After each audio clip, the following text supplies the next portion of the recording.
sapagkat aking pinatunayang mainam sa inyong mga magulang ng araw na aking iahon sila sa lupain ng Ehipto, hanggang sa araw na ito na ako'y bumabangong maaga at pinatutunayan ko na aking sinasabi, inyong talimahin ang aking tingin. Yung po natin natin mo. At ng Diyos, ulit na Panginoon sa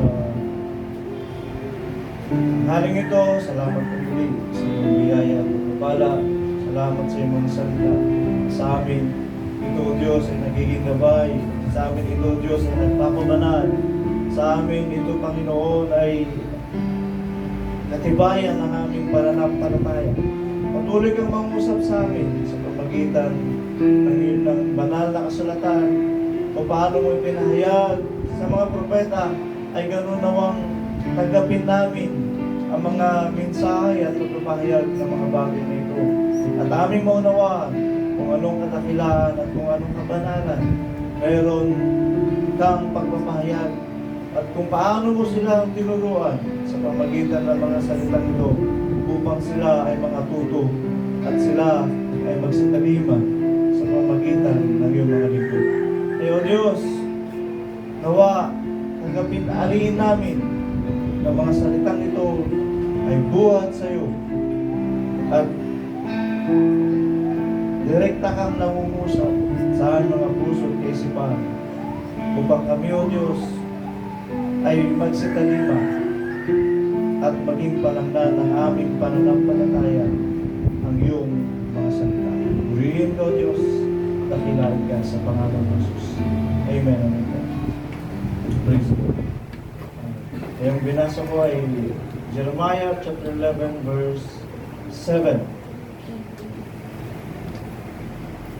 Sapagkat aking pinatunayang mainam sa inyong mga magulang ng araw na aking iahon sila sa Ehipto, sa lupain ng Ehipto, hanggang sa araw na ito na ako'y bumabangong maaga at pinatutunayan ko na aking sinasabi, inyong talimahin ang aking tinig. Amen? Inyong talimahin ang aking tinig. Okay. Ito yung pangungusap ng Diyos sa mga magulang ng mga Israelitas. Amen. Kasi ang mga kausap dito ng propeta, pinahayag na ng propeta ito sa mga anak-anak na ng mga magulang nila. Amen.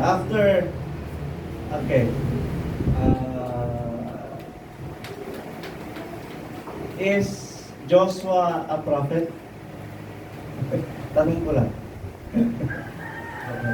Napunta tayo kay Joshua, ang layo, no? Kasi ito kay Jeremiah. Pero propeta, Jeremiah is a prophet.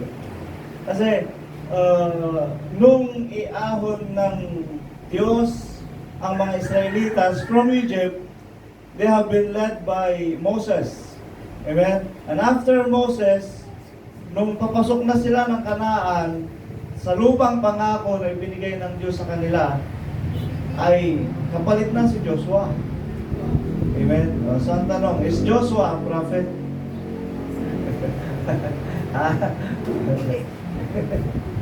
Is Joshua a prophet? Ito ang trabaho ng propeta. Ang propeta ay direct siyang kinakausap ng Diyos. That's the prophet. Ang mensahe ng Diyos, sasabihin niya sa propeta. At ang propeta ang siyang mangungusap sa sambahayan ng Diyos. So, sinong kakausapin ng Diyos? Si propeta Nathan, siya ang naging prophet in the time of David. Amen? Kaya siya yung propetang nangungusap sa mga Israelitas, or siya yung nangungusap sa pamagitan ng mensahe ng Diyos para kay David. Amen? Kaya nung nagkasala si David, si propeta Nathan yung nakipag-usap kay David mismo. No? Sabi niya, mayroong isang tupa, pag-aari ng isang mahirap na tao. Tapos nakita ng mayaman, kinuha niyang sapilitan yung tupa na yon, sabi niya. At pinapatay pa yung may-ari. Sabi ni David, sumpain ang tao na yan. Sabi niya, na hindi nagdalang habag doon sa lupa. Sabi ni Nathan, ikaw yun. Kaya yung sumpang ibinigay ni Haring David para doon sa sinabi ni Nathan, bumalik sa kanya. Amen. That has been a history. Naging kwento na lamang ito. At purihin ng Diyos, hindi nanahan doon sa pagkaalipin ng kasalanan si Haring David. Di bagkus nagsisi siya siya mismo sa kanya ng sarili. Hindi na niya hinintay kung anong sasabihin ng propeta para siya kalugdan ng Diyos. Hindi na niya hinintay. Kusang nagsisi si Haring David at ginawa niya kung ano ang nararapat gawin para kalugdan ulit siya ng Diyos. Ano? Ginawa niya, hinapak niya yung damit niya, inalis niya yung damit hari, nagsuot siya ng sako, naglagay siya ng abo sa noo ay sa ulo, at nanatili siya sa isang silid.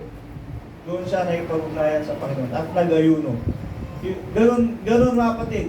Ano? Sa atin, kung tayo nasumpungan natin ang ating sarili na parang may pagkukulang sa Diyos, huwag na natin hintayin na may propetang dumalaw sa atin at sabihin kung ano ang gagawin natin. Tayo lang sa ating sarili, alamin na natin ang dapat gawin upang tayo ay magsisi at makapalumbalik sa Diyos. Amen? Mayroon na kaming binasa ng mga kabataan, mga bata sa pananalangin namin sa bibig. Yung comeback. The comeback. Amen. At ang topic doon ay si Peter. Amen, si Peter. Puri ng Diyos. Joshua is not a prophet. Kasi natuwa ako kasi may nangangaro sa palengke. Sinabi sa pahayag ng propeta Joshua. Natuwa ako. Hindi niya alam siguro yung sabi niya. O hindi pa siya tapos siguro sa Bible school. Joshua is not a prophet. Naging kahalili siya ni Moses. Moses is considered a prophet kasi nangusap sa kanya ang Diyos directly. Pero si Joshua, hindi ganun ang nangyari. Tawag dito? Tinake over niya yung pagiging leader na iniwan ni Moses. Amen? Tapos, at the time of Joshua, pinangunahan niya sila doon sa Kanaan, sa bagong lupa na kanilang titirahan. But after that, humirang na ang Diyos ng mga judges. Amen? Ng mga kasunod na propeta. Amen? Kasi ang habang tanga ni Joshua, sabi niya, naglingkod ang ating mga magulang sa Diyos ni Jacob, sa Diyos ni Abraham, sa Diyos ni Isaac. Sabi niya, kanino kayo maglilingkod? Kasi yung ibang mga Israelitas na parang sumasamba na kay Baal. Sabi niya, kanino kayo maglilingkod? Pero ang sabi ni Joshua, as for me and my house, we will serve the Lord. Amen. Yun ang naging hamon niya. Yun ang katagang iniwan ni Joshua para sa sambahayan ng Israel. As for me and my house, we will serve the Lord. So ito ang nangyari. Pinatnubayan sila ng Diyos upang makaahon mula sa Ehipto papunta sa lupang pangako ng Diyos. At alam niyo ba, ang lupang Kanaan ay sinabi rin ng Biblia na isang dako ng Israel. Amen? Nung nagpapasimula ang Israel, hindi pa sila bayan nung panahon na alisin sila sa Ehipto. Although milyon na sila, pero hindi pa sila sa bayan, hindi pa sila itinatag na bayan, hindi pa sila tinatawag na bayan nung panahon na yon. Bakit? Sila ay nasa pagka-alipin pa. Amen? Ngayon, ang sabi ng Diyos, aalisin ko kayo sa lupain ng Ehipto, ngunit ipagdiwang niyo ako ng isang pagdiwang. Amen? Para siya ay ipagdiwang ng isang Exodus chapter 5 verse 1. Tingnan nga natin. Exodus 5:1. Yan. Pagkatapos ito, si Moses at si Aaron ang nagsipasok at sinabi kay Paro, ito ang sabi ng Panginoon ng Diyos ng Israel, bayaan mo ang aking bayan ay yumaon. Abusado ito ni Riz. Napanood niya yung Ten Commandments. Yeah. Let my people go. Let my people go. Upang ipagdiwang nila ako ng isang kapistahan sa ilan. Amen. Ito ang gusto ng Diyos. Ipagdiwang natin ng kapistahan ang Diyos. Amen? Ipagdiwang ng kapistahan ang Diyos. Yan ang unang-unang bilin niya sa mga Israelitas. Iaahon ko kayo sa Ehipto, ngunit ipagdiwang niyo ako ng isang kapistahan. Mahalaga sa Diyos ang kapistahan. Hindi yung kapistahan ng kung sino-sinong santo. Kapistahan talaga para sa Diyos. Amen? Kapistahan para sa Diyos. At ang Israel, mayroong 7 kapistahang idinaraos sa Biblia. O basahin niyo dyan. Leviticus, andyan lahat. Mga kapistahang idinaraos. Feast of Tabernacle, Feast of the Unleavened Bread, Feast of the First Fruit. Ano ba? Pinag-aralan natin yung mga nakaraan. Yung mga kapistahan na yan. Amen? 7 kapistahan ang pinagdiriwang ng Israel. Amen. Para sa Diyos. Yung Jubilee, kasama na yan. Tayo, mag-isip na rin. Hindi tayo mag-isip ng kapistahan para sa Sidarian. Amen. Siguro meron na tayo. Yung mga pagkakatipon na ginagawa natin, na special gathering sa Sidarian. Let us consider that as a feast, para sa Diyos. Ang New Year, nag-invite sila lahat. February 6, amen, yung pagkakapatag ng Gospel of Christ. Tapos, after that, Pentecost. Tapos yung, Lord's Supper. Lord's Supper o Lord's Supper? Ay pa rin. Diba? 4. Next. Tapos ng Pentecost. Next, Convention. Pang-6, yung October 16. October 16. Ano kaya yung isa? Integration? Integration kasi is yung pagsasama-sama. Ayun, pagsasama-sama na natin yun. Ano kaya ang susunod? Siguro yung araw ng pagpapakita ng ating Panginoong Kristo. Baka! Kasi sabi ko, 7 feast. Ano kaya ang 7 kapistahan ng ipagdiriwang ng Sidarian? Yun yung ino-observe natin na mga pagtitipon doon sa lugar na yun. The last, siguro, yung pagpapakita ng ating Panginoong Kristo. Yun ay magiging pinaka-araw ng kapistahan sa atin. Amen? Kung kailan mangyayari yung bagay na yun. Amen? So magkakaroon tayo ng 7 kapistahan. Pag-aaralan din namin yun. Isasuggest ko rin yun sa kanila. Na magkaroon tayo ng 7. Okay, balikan natin yung Jeremiah 11:7. Okay, nalis sila ng Panginoon sa lugar na yon dahil nga, sabi ng Diyos, maglalaan sila ng kapistahan, magdidiwang sila ng kapistahan para sa Kanya. Okay, ito naman yung isang dako ng Israel. Tingnan natin. Isang dako. 7:10 ng 2 Samuel. At aking tatakdaan ng isang dako ang aking bayan na Israel. May isang dako din ng Israel. Amen? May isang dako din ng Israel.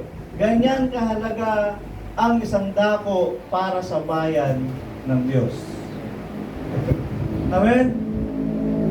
Napakahalaga ng isang dako para sa bayan ng Diyos. Ang Israel, yung lugar ng Kanaan, yung lugar na ano tawag nila doon? Yung binubukalan ng pulot at gatas at the fountain of honey and milk. Sabi nila, yun ang isang dako para sa Israel. Amen? At ganun kahalaga para sa isang bayan ng Diyos na magkaroon sila ng isang dako. Amen? Upang sila'y magsitahan sa kanilang sariling dako. Upang sila'y magsisitahan sa kanilang sariling dako. Amen?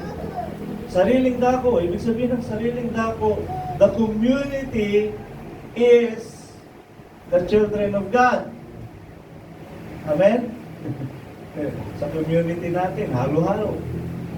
May iba't ibang paniniwala, may iba't ibang ugali, may iba't ibang kaisipan. Hindi kayo iisa sa inyong sariling lugar. Iba't iba, siguro sa iyong tahanan lang, minsan magkakaiba pa. Amen? Pero doon sa lugar na kung saan isang dakong inihanda ng Diyos para sa kanyang bayan, ito ay magiging sariling dako ng kanyang bayan. Walang mananakop sa inyo doon, walang magsasaway sa inyo doon, walang sisita sa inyo doon. Kayo lahat ay sa lugar na yon, bayan ng Diyos.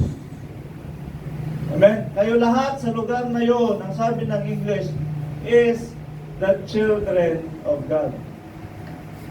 Amen? Amen ba? Amen. The children of God. Napakahalaga ng isang dako para sa itatatag ng Diyos na kanyang bayan. Amen? At naniniwala ba kayo sa mga pag-aaral natin na tayo ay tinatatag ng Diyos upang maging bayan? Amen? Parang hindi kayo naniniwala. Tayo ba ay tinatatag ng Diyos na maging bayan? Napakahalaga ng isang dako. Hindi natin alam to. Amen? Pero doon tayo dinala ng pag-aaral natin sa banal na kasulatan. Amen? Dinala niya tayo doon sa pagkakaunawa sa isang dako. Amen? Sa isang dako. Revelation 12:6.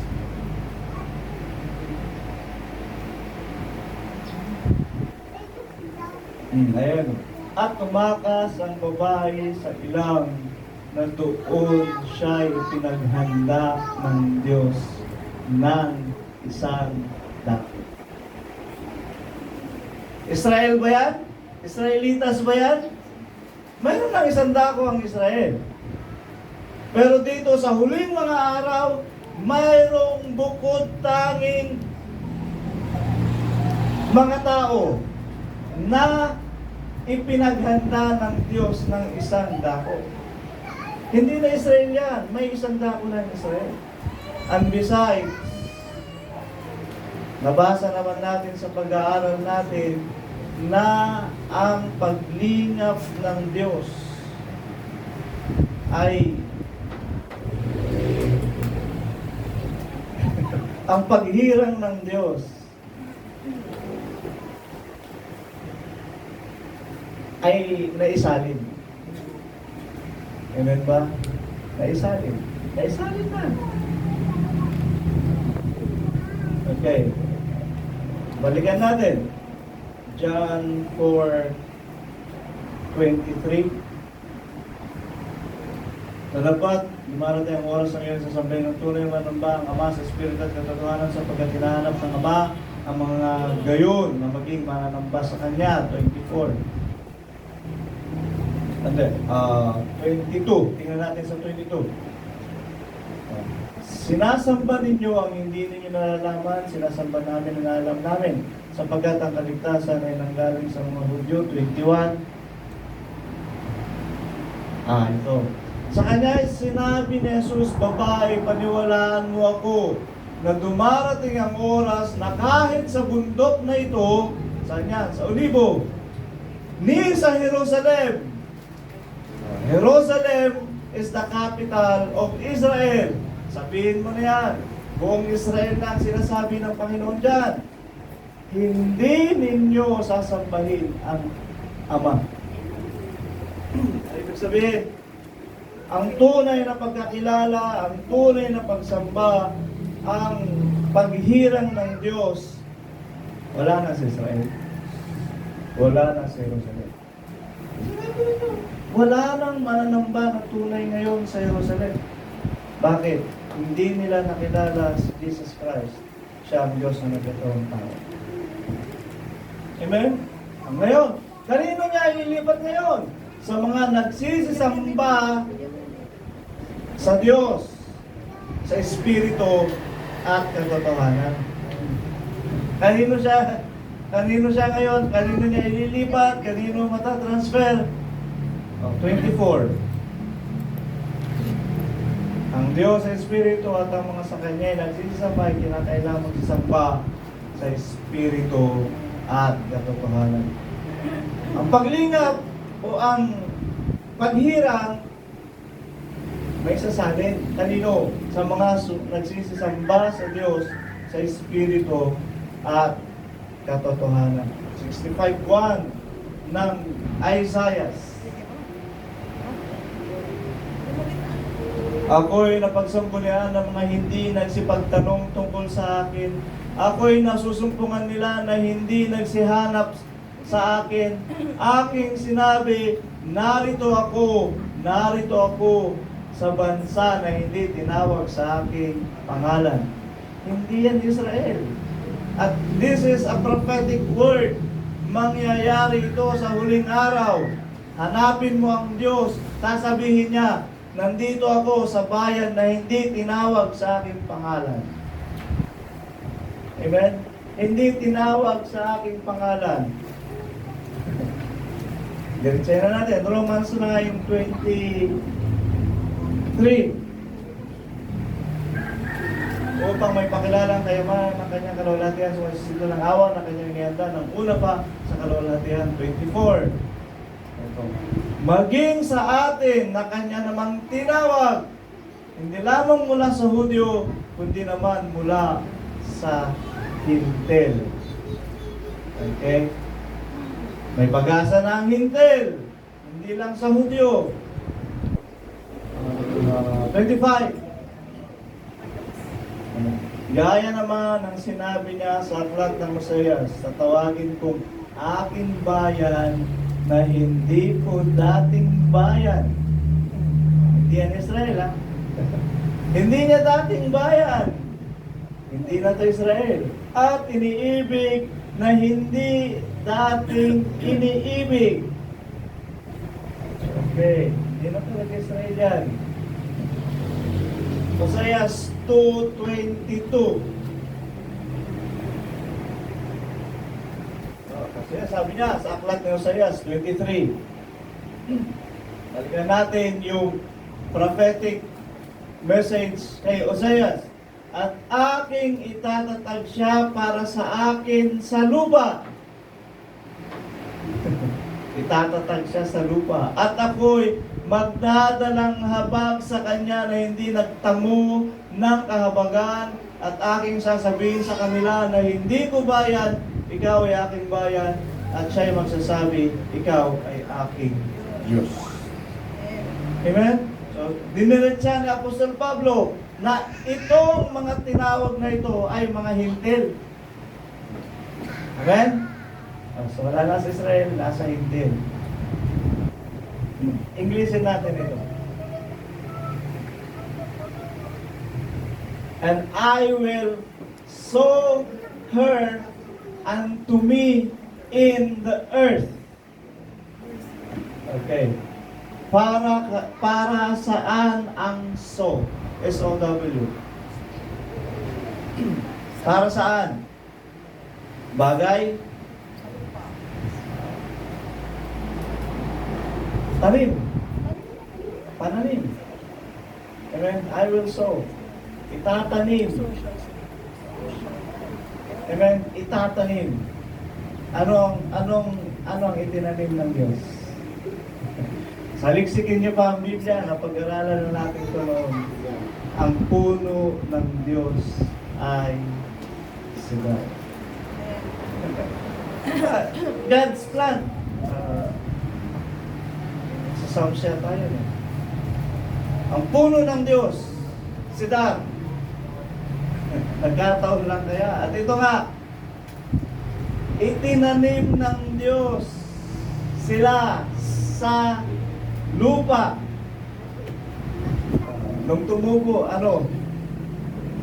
si Darian na. Amen? Si Darian na. Itinanim ng Diyos sa lupa. 65:1, nabasa na ba natin ng Isaias? Narito ako sa bayan na itinawag sa aking pangalan. Amen? Nagigets nyo na, nakuha nyo na, ng paghirang ng Diyos ay lumipat, hindi na sa Israel, kundi sa mga hintil. Amen. 38:49 ng Ezekiel. 38:48. Basta last chapter, last verse. 38:49. Diba? Hindi. Ezekiel.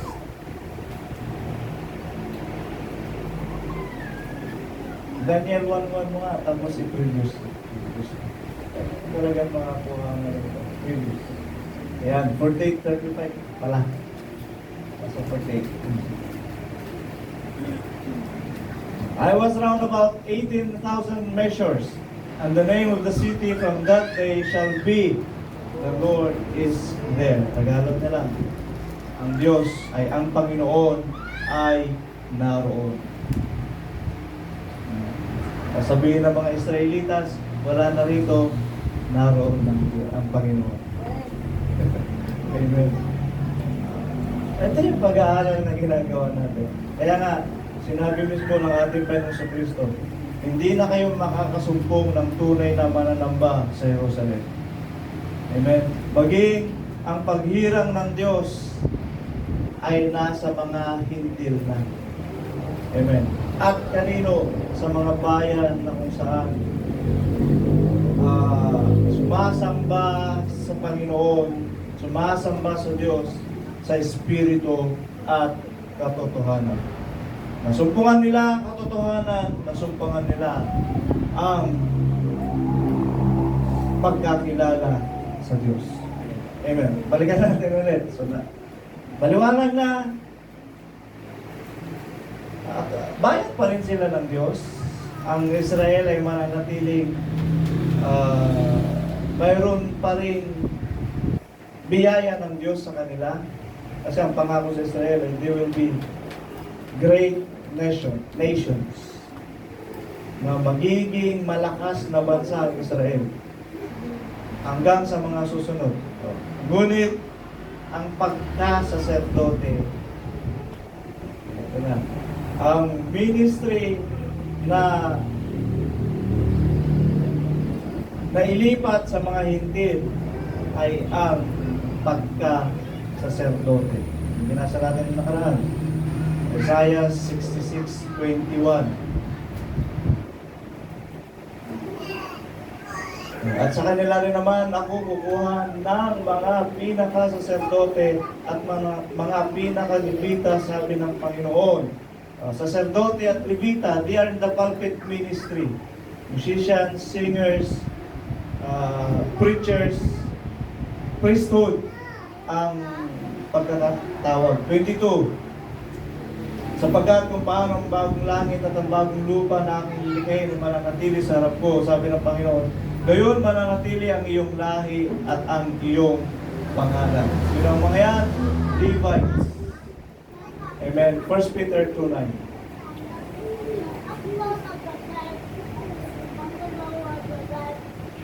Nagapot kayo isang lahing hirang, isang makaharing pagka-saserdote. Amen? So ito na ang pinili ng Diyos. From the Gentiles, sila ay itatatag ng Diyos o sila ay hihirangin ng Diyos sa isang ministeryo ng pagka-saserdote. Amen? Kaya nga yung turo ng nakaraan, dapat lahat tayo ay mayroong ganitong pagtawag. May pagka-makaharing saserdote. Amen? Na pinag-aralan natin nung nakaraan, dapat sapat makapagturo. Kaya mong ituro ang alin? Ang hiwaga ni Kristo. Kaya mong ituro ang alin? Ang kaluwalhatian ni Kristo. Kaya mong ituro ang alin? Ang hiwaga ng iisang Diyos. Kaya mong ituro ang manifestations of God being a Father and a Son. Kaya mong ituro. Yan ang ministeryo ng pagka-saserdote. Yan the pulpit ministry. Amen. Kasi sa henerasyon na yun, tayo ang magtuturo sa mga bata. Kaya nga, may pagkaharing pagka-saserdote. Ito pa, bansang banal. Amen. Kaya, magpapakalinis, magpapabanal, doon tayo pinoproseso ngayon ng Diyos. Amen. Doon tayo pinoproseso ng Diyos. Okay, balikan natin yung 11, Jeremiah 11, 7. 11:7. Ako bumang maaga at pinatutunayan ko. Kaya bumabang maaga ang Diyos. Hindi ba natutulog ang Diyos? Sa ibang talata, sabi, hindi naiitip kung natutulog man. Pero sabi dito, bumangon maaga. Natulog din. Amen. Para na kayo magpaliwanag kung paano hindi papaliwanag yan. Bumangon. Matulog ba o hindi? May pagkakataon, natutulog din ng Diyos. Nahihiga rin ng Diyos. Amen. Sabihin nyo, 24 hours, sa lahat ng panahon, nakadilat ang mata ng Diyos. Nasa pangunawa at pagpapaliwanag natin. Basta ang Diyos is as the image of man. Wangis ng tao. Mga umaga at pinatutunayan ko na aking sinasabi, inyong talimahin. Inyong talimahin ang aking tinig. Amen. Nagtakda ang Diyos ng kanyang mga salita para sa kanyang bayan. Amen. We are in the process. Tatatag tayong bayan ng Diyos. Mayroon na tayong isang dako. Amen. Puri ng Panginoon. Talagang nakamangha ang pagkilos ng Espiritu ng Diyos sa iglesia nito. Dahil sinasabi nga nila, we are spiritual Israelites. Amen? And if you are Israelites, dapat meron kang isang dako.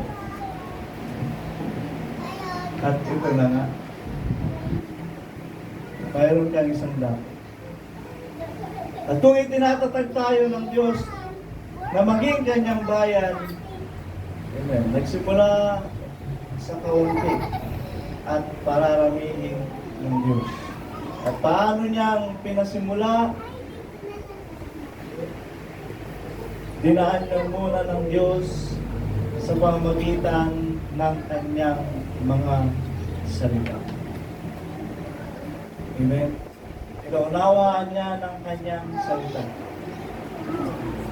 Amen? Pinagpahayagan niya ng mga bagay patungkol sa mga malalalim upang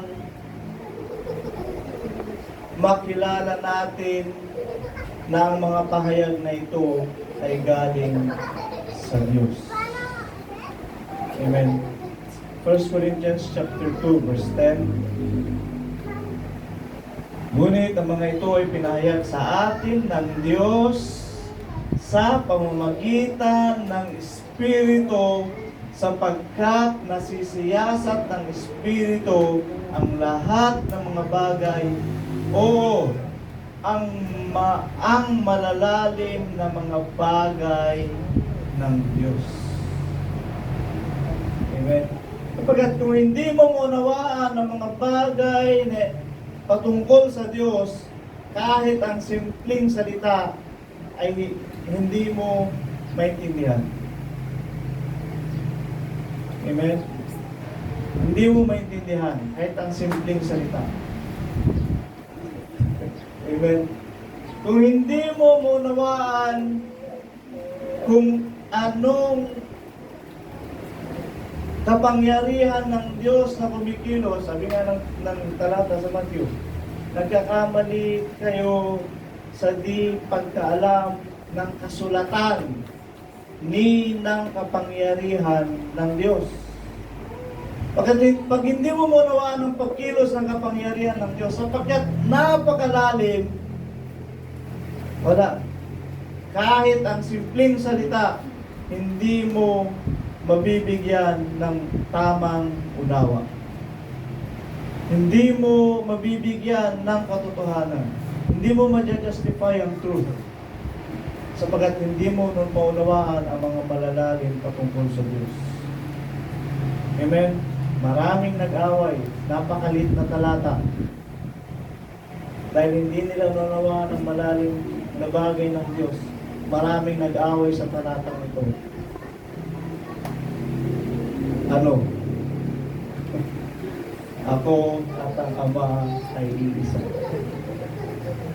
Hindi nila naunawaan ang malalim na bagay, hindi ng kapangyarihan ng Diyos. Hindi nila naunawaan. Kaya nagtalo-talo sila. Ako at ang Ama ay iisa. Hindi nila naintindihan. Ano ang mga na-itlog kung ano? May mga nag-aaway din dyan. Ano pa yung sagot? Parang ganun lang. Nalito sila. Sapagkat hindi sa kanila ipinahayag. Amen. Hindi nila nabot ang malalim na bagay ng Diyos.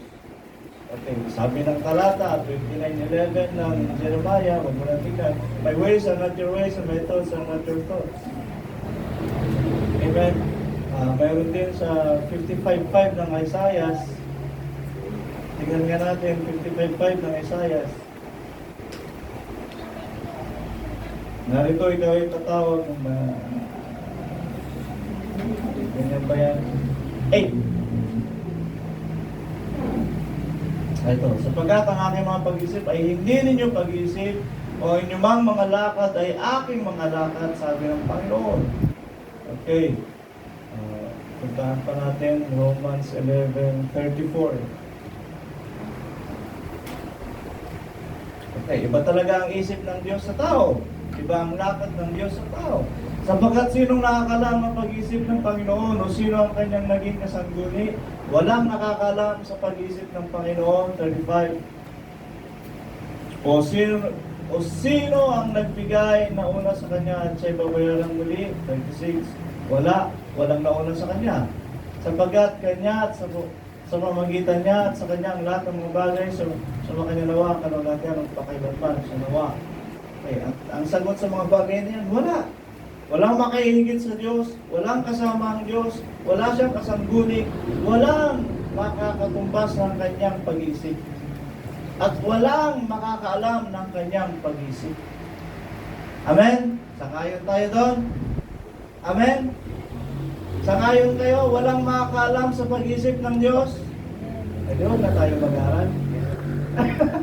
Huwag na tayo mag-aral. Wala pala. Sakit lang sa ulo. Sabi na ito, sakit lang sa ulo yan. Huwag na tayo mag-aral. Tama.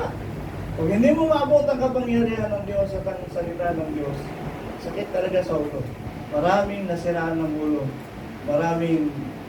Mayroon pang dumating sa punto na tinakwil na niya ang Diyos dahil hindi niya naabot ang karunungan ng Biblia. Pero meron 2:16 ng 1 Corinthians. Sapagkat sino ang nakakilala sa pag-isip ng Panginoon upang siya'y turuan niya? Wala. Ngunit, ito na, nadagwat nasa atin ang pag-iisip ni Kristo. Kung nasa iyo ang pag-iisip ni Kristo, maabot mo ang pag-iisip ng Panginoon. Amen? Kung nasa iyo ang pag-iisip ni Kristo, maabot mo ang karunungan ng Diyos. Hindi mo naman mapapantayan, maunawaan mo lang, maabot mo lang. Hindi sa iyo manggagaling ang karunungan patungkol sa Diyos. Maunawaan mo lang ang mga bagay patungkol sa Diyos. Una-una, may espiritong papatnubay, may espiritong magtuturo. Amen? Ikalawa, pag sumampalataya ka kay Kristo, sabi ng Biblia, Christ is the wisdom and the power of God.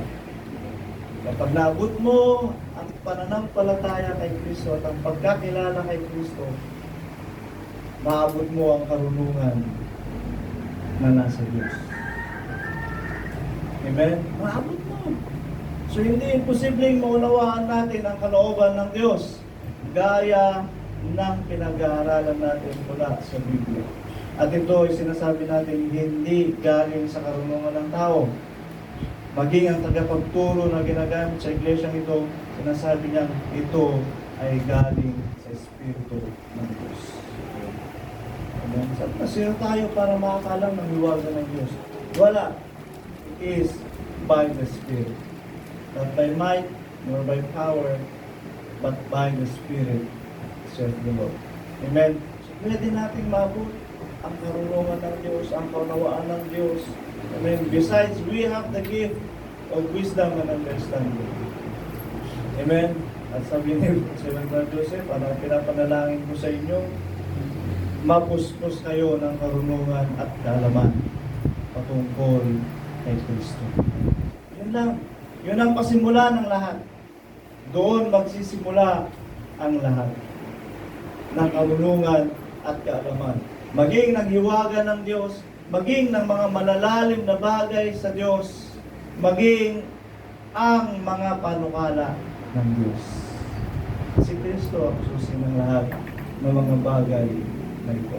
Kaya sabi ng Biblia, tumalima kayo sa aking mga salita. Hebrews chapter 2 verse 1.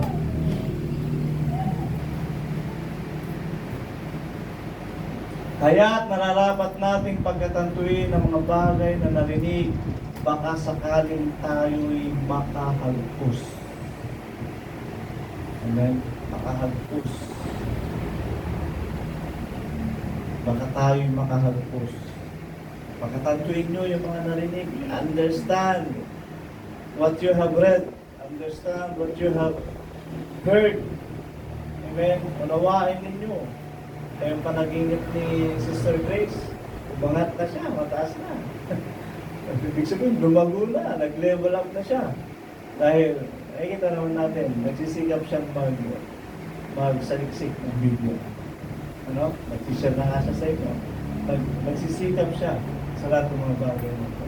At yung panaginip niya, umangat na yung kanyang kalagayan, eh, may pag-asa ka na ano gusto mo, marapture o papasama sa kaharian ng Diyos. Sabi naman niya, kahit ano di ba? Kahit saan, basta maligtas tayo. Basta tayo ay sa kaharian ng Diyos. Amen? Purihin ang Panginoon. Sabi ni Brother Joseph, saan niyo gusto? Kaharian ng Diyos sa lupa o kaharian ng Diyos sa langit? Kung saan tayo, datnan. Amen?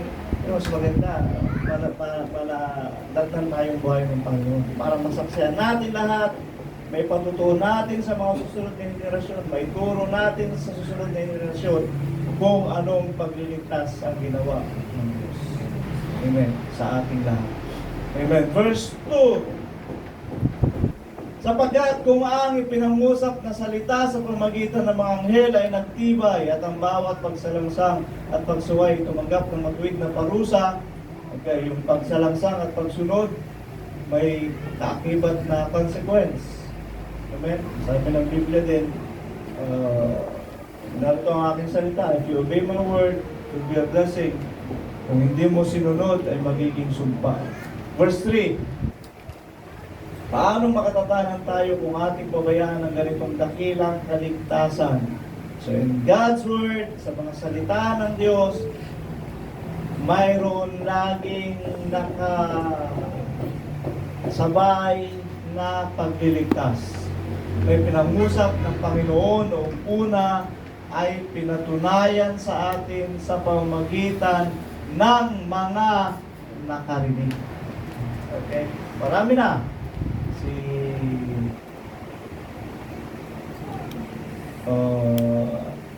Noah. Amen. Pagliligtas ng Diyos.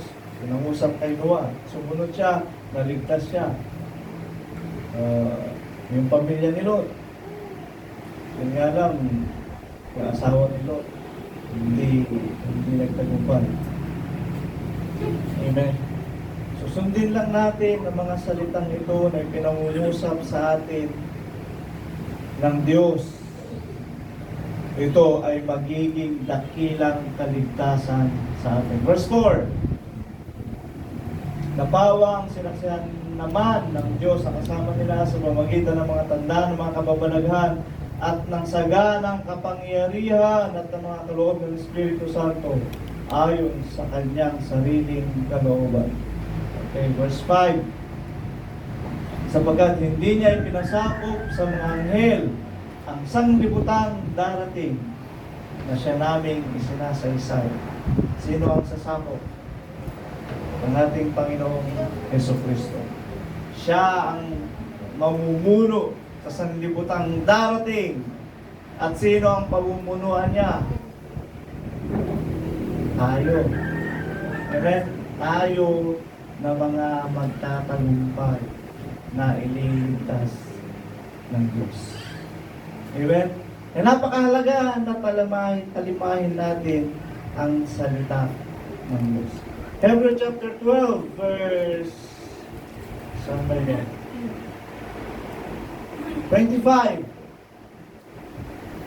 Pag-ingatan ninyong kayo'y huwag tumanggi sa nagsasalita sapagkat kung hindi nakatanan ang mga nagsitanggi sa nagbalita sa kanila sa ibabaw ng lupa ay lalo pa tayong hindi makatatanan na nagsisinwalay doon sa nagbabalitang buhat sa langit. Amen. Buhat sa langit. May pagliliglig kasi ulit, 26. Na ang tinig na yaon ay nagpayanig noon ng lupa, dadapat ngayon nangako siya na nagsasabi, minsan pang yayanagin ko, hindi lamang ang lupa, kundi pati ng langit. Kaya, mayroong salitang nakalaan. Anong salita yun? Yayanigin niya ang lupa, pati ang langit. Amen? Ano ibig sabihin? Nagpanukala na siya. Noon pa, ipinanukala na niya na ano, for the last time, yayanigin ang lupa, pati ang langit. Revelation, mababasa niyo yan. Dumilim ang langit. Nahulog ang mga bituin mula sa langit. Nayanig ang lupa. Marami, salot, lindol, baha, mayayanig ang lupa. At ito ang mga mangyayari ayon sa salita ng kanyang mga lingkod. Dahil ang this Bible, ano sabi mo kanina, nawa sa inyong pagbabasa, sa inyong pakikinig, ay maramdaman ninyo na ang Diyos mismo ang diretsahang nangungusap sa puso at isip ninyo. Amen? Dahil ganun nga. Hebrews chapter 1, verse 1, ganun talaga siya. Ang Diyos na nagsalita nung unang panahon sa ating mga magulang, sa iba't ibang panahon at sa iba't ibang paraan, sa pamamagitan ng mga propeta. Verse 2. At nagsalita sa atin sa mga huling araw na ito. Kita nyo, yung panahon pala ng pagsusulat ng New Testament ay panahon na ng huling araw. Huling araw ba nakalagay? Huling araw na talaga. Hanggang sa ngayon, ang tagal ng huling araw ng Diyos. Sa pamagitan ng kanyang anak, na siyang itinalaga na tagapagmana ng lahat ng mga bagay na sa pamagitan naman niya ay ginawa ang sanglibutan. Nangungusap ngayon ang Diyos sa atin through the Bible. Amen. Sa lahat ng mga ipinahayag ni Jesus Christ, pagtuturo ni Jesus Christ, ariin natin lahat ito na salita ng Diyos. Amen. And mayroong Bible na ang bawat sinalita ni Jesus Christ naka-red letters. Meron yan, may Bible na gano'n. Amen. Snapin ninyo lahat, yung bawat red letters na yun, basahin ninyo. Amen. Kaya lang, ang danger pag nabasa nyo, kailangan masunod mo. Kailangan sundin mo. Kasi salita ng Diyos yung directly spoken unto us. Amen? Directly spoken unto us. Bakit? Pag hindi mo ginawa ang salita ng Diyos, na nabasa mo o narinig mo, verse 8 nung Jeremiah 11, verse 8. Ito ang gagawin ng Diyos. Jeremiah.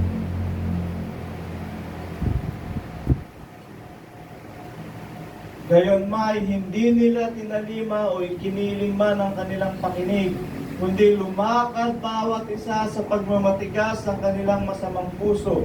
Kaya't dinala ko sa kanila ang lahat ng salita ng tipang ito. Ano? Parang hatulan sila ng Diyos ayon sa mga salita, ayon sa tipan, na aking iniutos sa kanila na isinagawa, ngunit hindi nila isinagawa. Verse 9.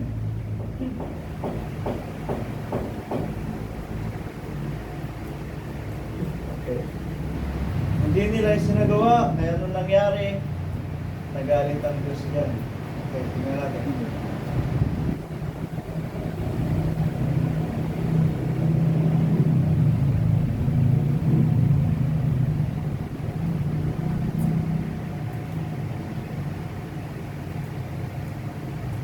Verse 4. Aking inutos sa inyong magulang, mga araw na aking nalabas sila sa lupain ng Ehipto mula sa hunong bakal na nagsasabi, inyong talimahin ang aking tinig at inyong isagawa ayon sa lahat na inutos ko sa inyo at sa kayo'y magiging bayan ko kayo. Amen. At ako'y magiging inyong Diyos. Verse 5. Upang aking may tatag ang sumpa na aking sinumpa sa inyong mga magulang upang ibigay ko sa kanila ang isang lupaing dinubukalan ng gatas at pulot. Ito na pala yun. Gaya sa araw na ito, na magkagay sumagot ako at sinabi ko, siya nawa o Panginoon. Verse 6.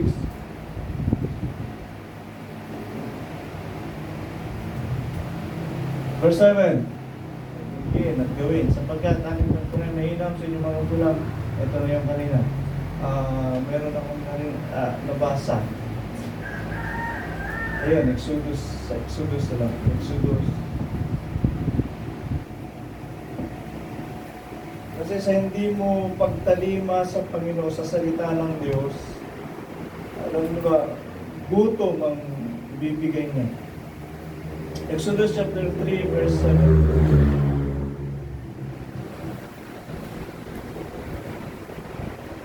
Verse 8. 9.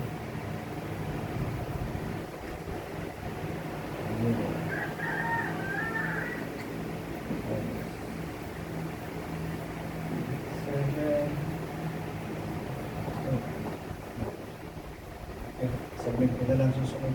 Nabasa ko. Na yung hindi pagtalima sa salita ng Diyos, salot at gutom. Sabi niya, Buburahin ko sila, nakalagay. Buburahin ko sila sa pamagitan ng salot at luto.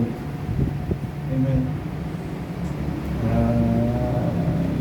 Andito lang yun eh. Gusto kong i-share sa inyo.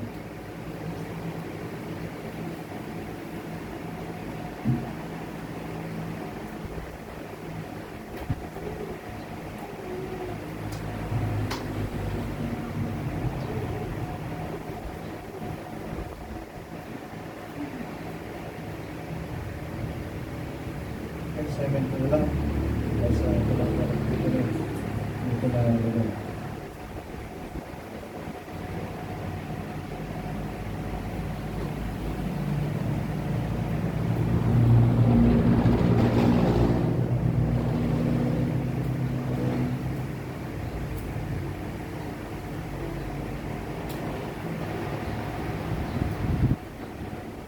Ito na lang. Revelation chapter 3 verse 10. Ito ang reward ng Diyos. Sapagkat tinupad mo ang salita ng aking pagtitiis, ikaw naman ay aking iingatan sa panahon ng pagsubok na darating sa buong sanlibutan upang subukin ang mga natanahan sa ibabaw ng lupa. Amen. So, sa mga nakinig ng salita ng Diyos, tumupad ng mga salita ng Diyos, ito na ang reward ng Diyos. Kayo ay ingatan ng Diyos, ililigtas ng Diyos, pananatilihing buhay ng Diyos kahit nasubukin ng apoy o ng baha o ng salot o ng lindol ang buong sanlibutan. Tayo ay iingatan ng Diyos hanggang sa makalagpas tayo at makatakas tayo sa lahat ng ito na darating sa sanlibutan na tinatawag na kapighatian. Amen. Ito yung sinasabi ko sa inyo kanina. Dadanasin din natin ang kapighatian na gaya ng dinanas ng mga apostol. Amen. Ngunit panatilihin lang natin ang ating pananampalataya. Kung kaya magsipagtagumpay, amen. Okay. Kung manatili ka sa pananampalataya, magtatagumpay ka talaga. Amen. Hindi 50-50. Magtatagumpay ka talaga. Bakit? Iingatan ka na ng Diyos eh. Ililigtas ka ng Diyos eh. Hindi 50-50 ang chance. 100% ililigtas tayo ng Diyos. Buhay? Mabuhay ang sigaryan. Mabuhay ang Diyos. Tayo pinagsita yung mga pwede. Purihin ang Panginoon. Kaya pag-aaral natin ito, it is not by chance. Hindi tayo suntok sa buwan. It is 100% na ang Diyos ang gagawa ng kanyang salita. Huwag akong hanapan ninyo ng salita. Sinasalita ko lang naman kung ano yung nababasa ko. Sa Diyos natin hanapin. Makipag-ugnayan kayo ng masidhing pakikipag-ugnayan sa Diyos. Salamat sa iyo. Tayo gumunod sa Panginoon.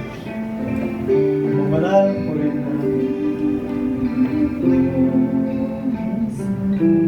sa tanghaling ito. Salamat sa iyong salita na pinangungusap mo sa akin. Salamat sa iyong biyaya na patuloy mong dinadala. O God, Diyos, Panginoon, palawakin mo nawa ang karunungan at alaman ng bawat isa sa amin. Na bawat pahayag ay makilala namin ang kayamanan ng karunungan.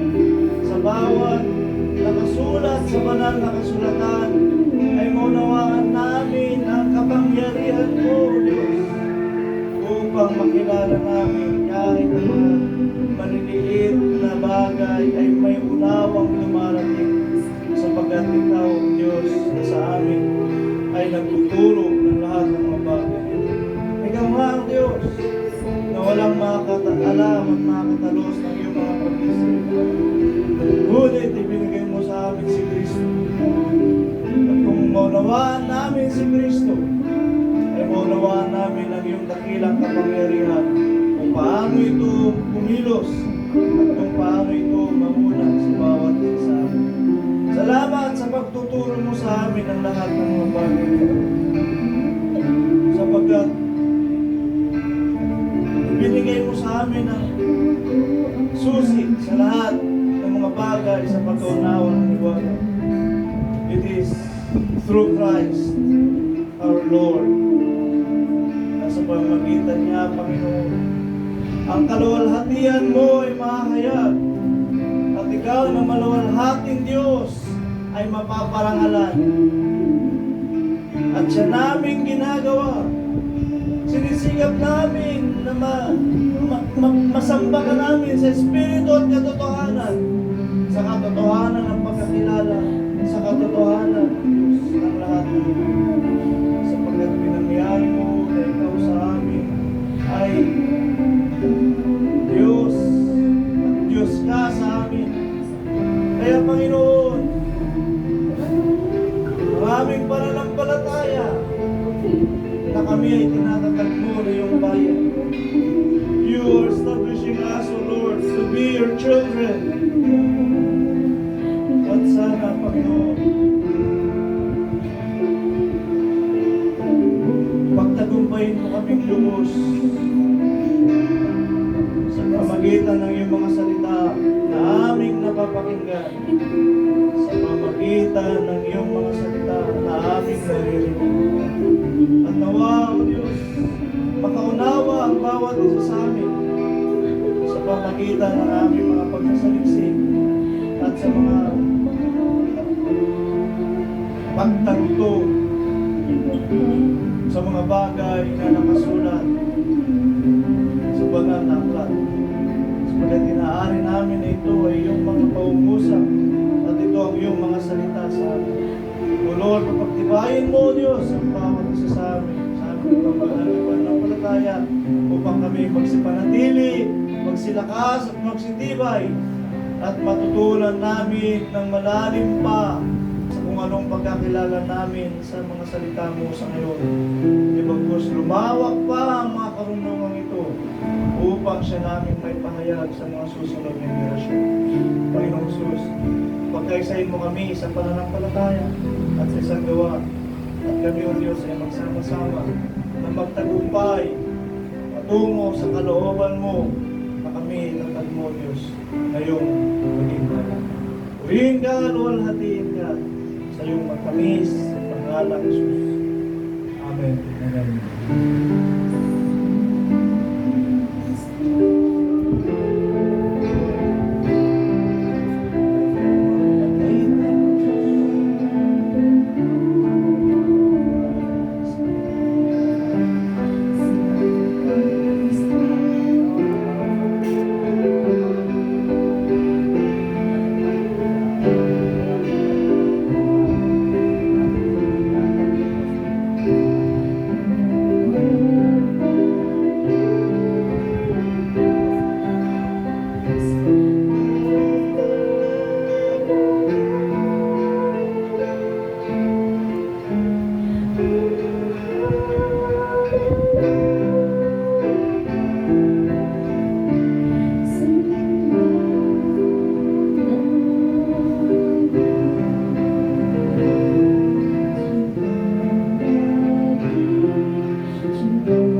sa harapan ng kanyang kaluwalhatian sa isang Diyos na ating pagligtas sa pamamagitan ng Kristo na ating Panginoon ay sumakanyanawa ang kaluwalhatian, ang karangalan ng paghahari at ang kapangyarihan sa kawalang panahon at ngayon at magpakailanman sa nawa. Amen.